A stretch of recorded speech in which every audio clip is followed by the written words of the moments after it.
What's up, guys? It's Nick here, and today we're going to be taking a look at President Trump's 4 stimulus orders that he recently signed. I've read through them, and I'm going to summarize them for you so that you don't have to.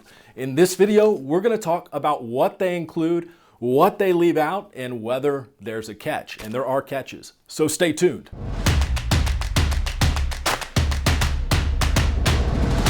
If you're new to this channel, welcome.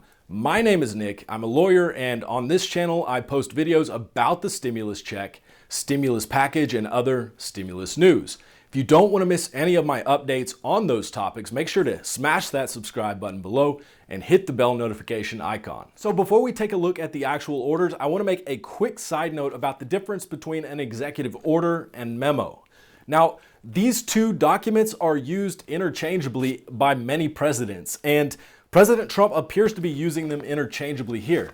You may have noticed that 3 of the 4 stimulus orders are actually memos. You can see right here, this is the memorandum on continued student loan payment. Here's the executive order on fighting the spread of COVID-19. However, if you actually read the documents, they're both orders. They're all 4 of them are orders because they all order a member of the executive branch to do something. So to make things simple, I'm going to be calling all 4 of them executive orders. With that said, there are minor differences between the two.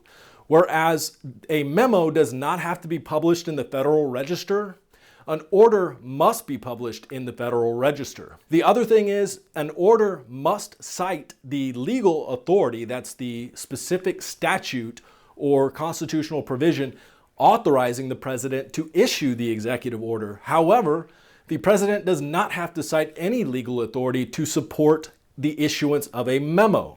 So that may be why, and I don't know for sure, but that may be why President Trump chose to call 3 of the 4 orders a memo instead of an order. So with that being said, let's take a look at the federal boost to unemployment benefits. Now, as you may know, the CARES Act set the unemployment boost from the federal government at $600 per week, but that expired on July 31st. So after that, the House passed the HEROES Act. That is the Democrats' bill for the next stimulus package, but it was dead on arrival in the Senate, as one senator called it.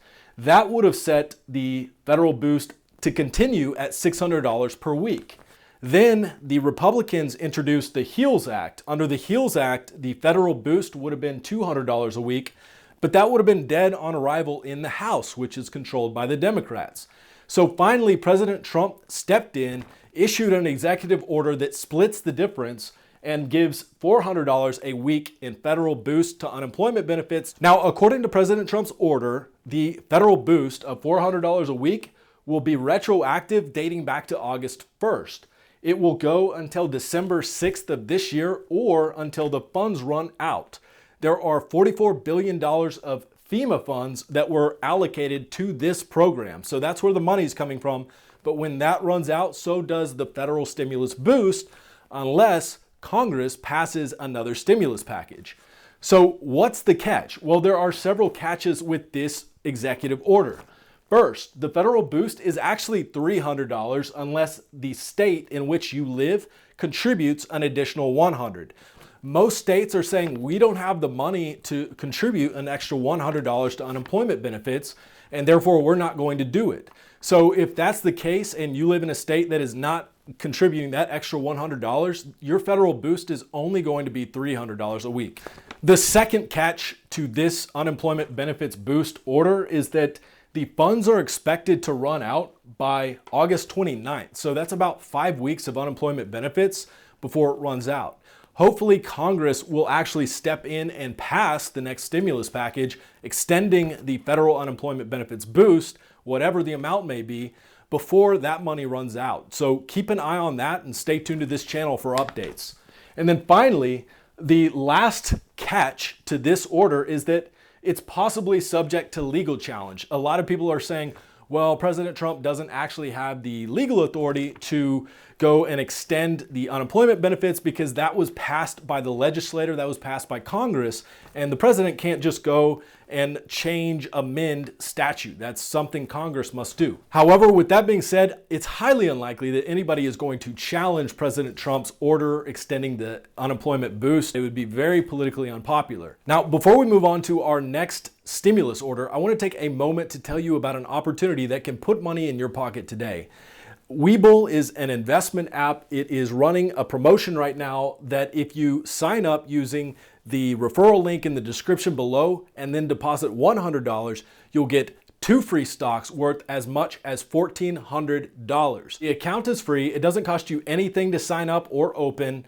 You'll be supporting the channel because I get free stocks when you get your free stocks. So don't delay. This promotion lasts for a limited time only. Go ahead and click on that link in the description below. So now that you know about that opportunity, let's talk about President Trump's stimulus order regarding renters and homeowners assistance. The CARES Act actually banned late fees. It had what's known as an eviction moratorium. Now, under the HEROES Act, it would have extended the eviction ban. On the other hand, the Republicans' HEALS Act is completely silent. There is no protection, no stimulus related to evictions or mortgages. So President Trump's order instructs agency leaders to look for funds to help people avoid foreclosures and evictions. But it does nothing beyond that. It does not extend the eviction ban. It does not prevent mortgage foreclosures. It simply instructs members of the federal government to go out and look for money to help people avoid foreclosures, to help them avoid evictions. Next, let's talk about the stimulus related to student loans. Under the CARES Act, there was to be no interest and no payments due until September 30th when that stimulus expires. President Trump's executive order extends that expiration date all the way to December 31st of this year. So how does that compare to the HEROES Act? Well, under the HEROES Act is actually written to cover more student loans than just those owned by the Department of Education. And on top of that, under the HEROES Act, the U.S. Treasury would actually pay off student loan debt for each person up to $10,000. Let's compare that to the HEALS Act, which is the Republicans' version of the stimulus package, but it won't pass the House. Under the Republicans' HEALS Act, they wanted to defer student loan payments for borrowers only if the borrower has no income. If you do have income under the HEALS Act, you would still have to make student loan payments equal to 10% of your income after expenses. So you might be wondering, what's the catch? Well, under the executive order, it only applies to loans owned by the Department of Education because the CARES Act only applied to loans owned by the Department of Education. Now let's take a look at our fourth and final stimulus order, the payroll tax holiday memo signed by President Trump.